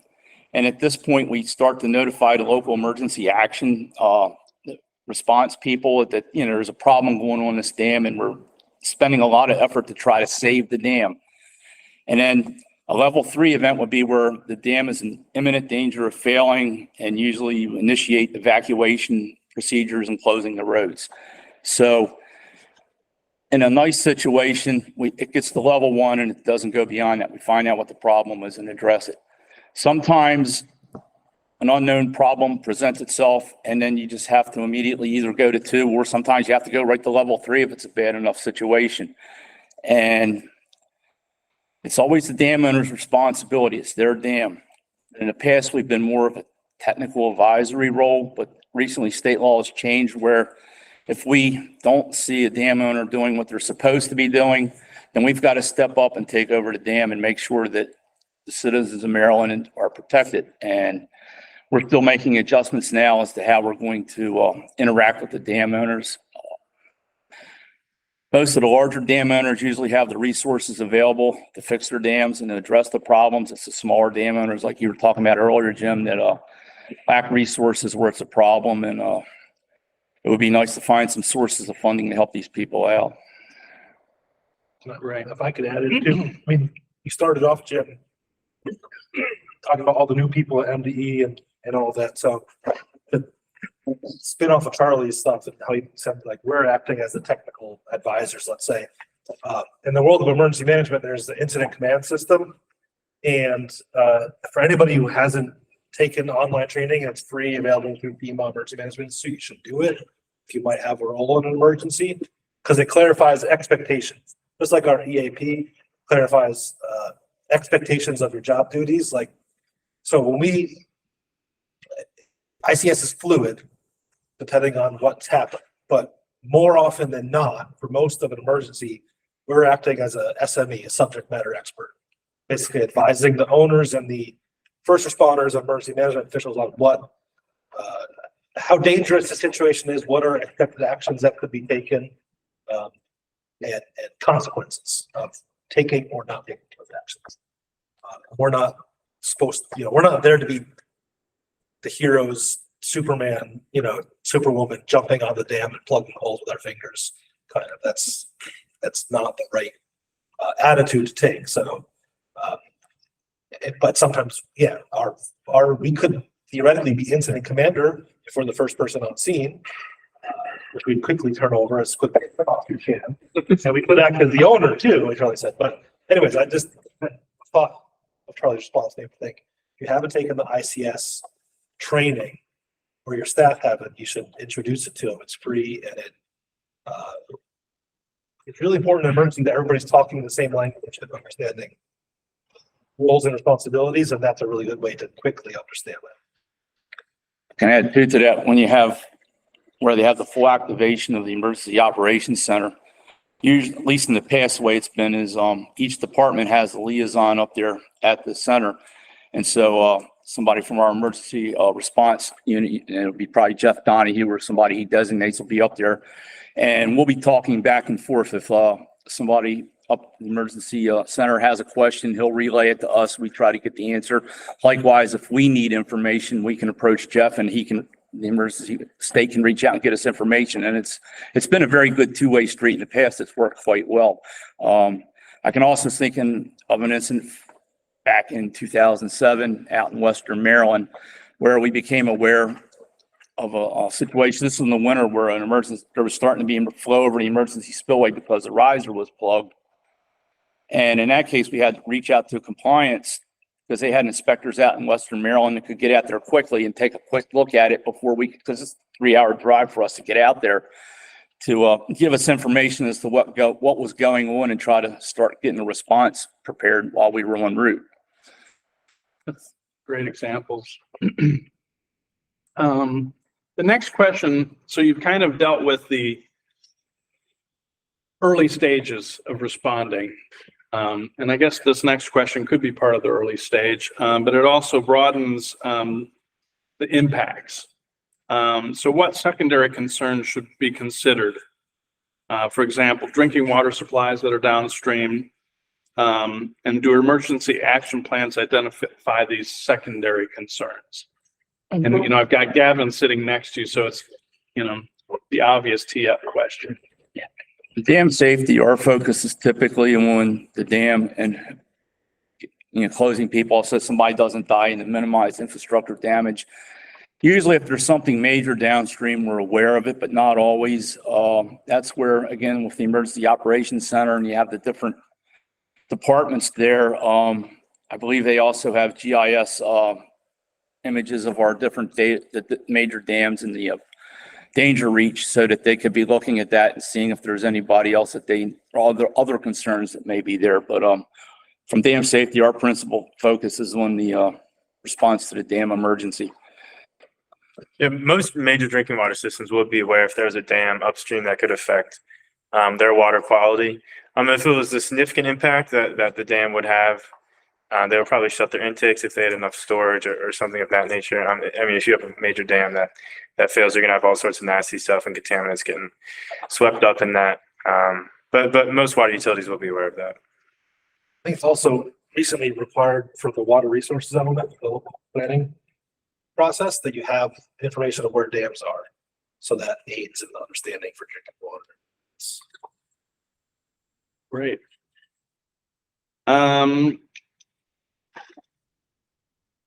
You kind of touched on this, but I'll just ask it anyway. The chain of command. What is the chain of command for such an incident? I think, John, you pretty much answered that. It's us if we show up first, but we get it off our hands as quick as we can. But who might be the next get it off your hands? Local emergency responders, or how does that work? I think emergency incidents always start local and then go bigger. So it would always mean whoever's the first on scene is kind of the de facto incident commander. And then incidents as they grow can go from incident command, meaning kind of one person, to a unified command, meaning multiple agencies all playing their roles to kind of lead the show, a board of directors, so to speak. So yeah, it might turn over to the local sheriff's office or local management. They show up, and if their capacities are exceeded, then, well, even in some of the incidents we've had where the local capacities weren't exceeded, MDEM still was there to be aware, so that if the capacities were exceeded, MDEM could assist. And I don't think MDEM necessarily takes over fully responsibility. They're really there to bring more resources when they need them. And from an MDE perspective, as an MDE employee, it's like everybody up to the secretary wants to know what's going on. They want to be copied on everything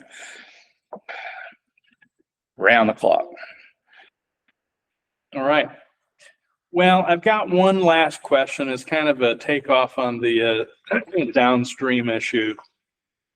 But since our shellfish are kind of a big deal in Maryland, and they get impacted by a variety of things, are there situations where a shellfish harvesting area might get impacted by a dam break if it were to occur?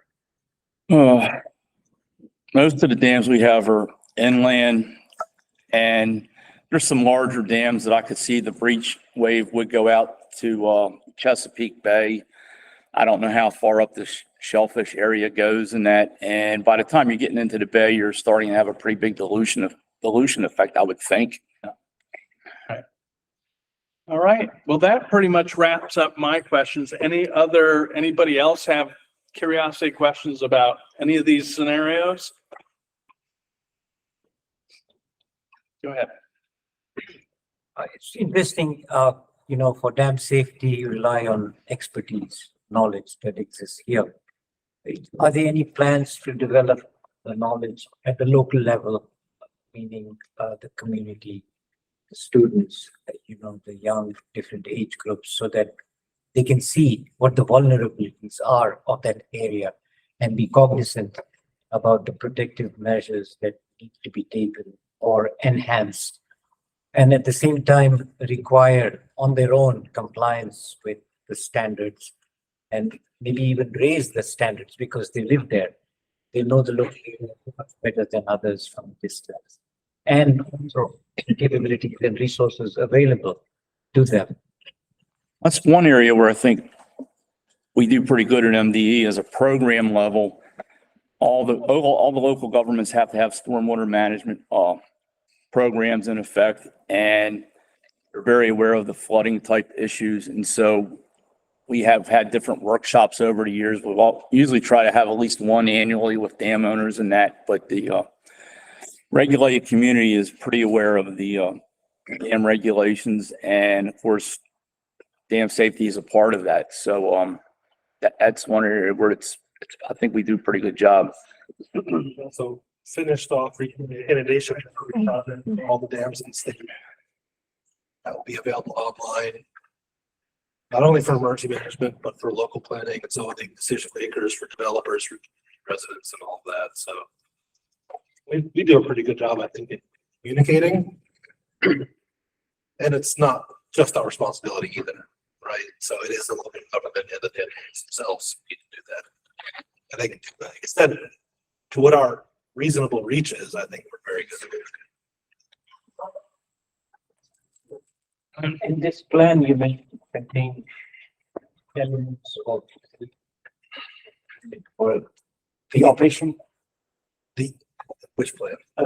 You mentioned there is a plan that for dams, perhaps, and The emergency action plan is something developed by the dam owner through a template that we provided, okay, which has expectations on how to identify and respond to an emergency.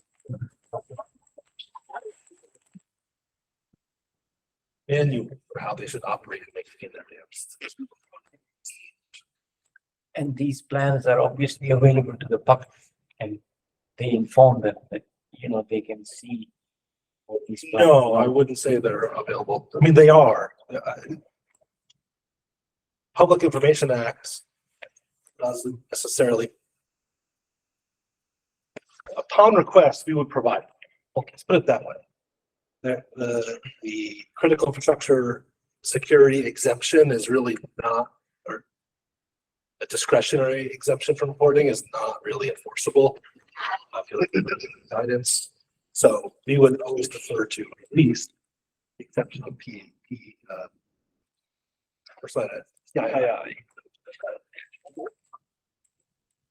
The reason I brought up this question is, you know, whenever they do reliability analysis for any technology, device, the aspect of knowledge, the larger number of people plays a decisive role. So, in other words, if it is regularly brought forward, you know, these are the sources of information, they are available here. Please take a look so that, you know, this readiness is accomplished through the collaboration with the citizens, with the residents of the area. That enhances, you know, the protective measures to a much higher level. In other words, if it's a part of the conversation that people engage in when they talk about safety and risk minimization and, you know, reliability enhancement, becomes a regular feature, and they quickly notice what will be done. I think most of our infrastructure in the state, though, is people don't care. I understand you can lead a horse to water, but you can't make it drink, right? I mean, most water, particularly infrastructure, is turn on the pipe. Does it come out? Does it not come out? Does it look funny? Does it smell funny? I mean, to inform beyond that is probably not necessarily the best use of our resources. I don't mean the resources that we have, they're limited, I know that, but just creating that sound, the propagation of the knowledge, propagation of that information through other means, distinct resources.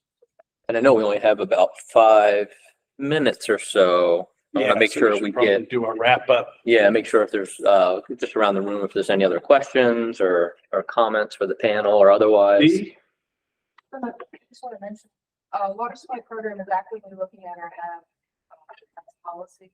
We have work groups working, coordinating with DNR and field services to just further what they're doing, bringing it into the water supply utility side. We're looking at water plant responses. So Kevin and the other engineers will do the conveying, working with water systems to improve response in